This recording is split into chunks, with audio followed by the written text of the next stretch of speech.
See koertenäitus polnud tõesti ainult rikastele ja ilusatele, siia võis tulla ka pesuehtsa Krantsiga ja ükski auväärt tõukoer ei pannud seda pahaks.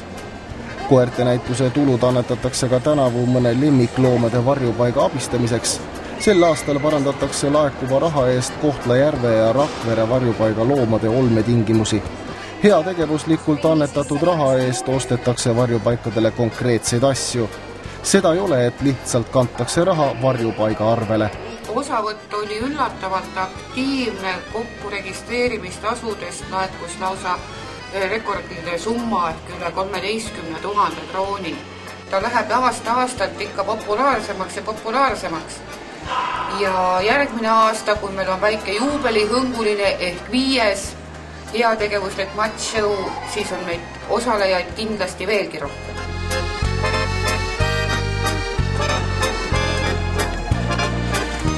Tänavusel näitusel valiti esmakordselt välja ka aasta kõige koerasõbralikuma teotegija. Ihaldusväärse tiitli pälvis koeraomanike seltsi liige Piret Autse. Tänu temale on nii mõnedki koerad terveks ravitud ja uue kodu leidnud. Parim veteran numbriga 403.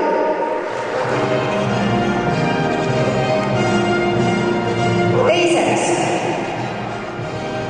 Parim kutsikas numbriga 113.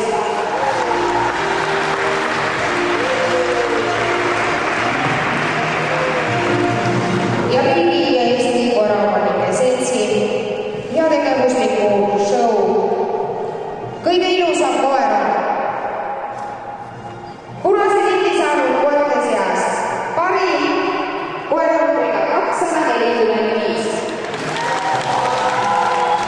Selle aastase näituse kõige ilusamaks koeraks aga valiti hiljuti perenaise kaotanud ja praegu Pärnu varjupaigas uut kodu ootav Krants Muki. Kõige kenam koer, jah?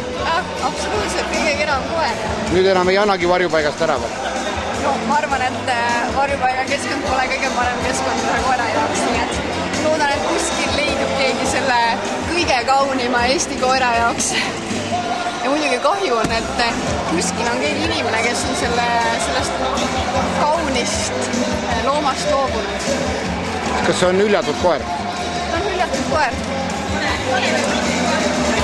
Loll omanik? On absoluutselt loll omanik. Sellisest väärtusest ja briljantist loobus.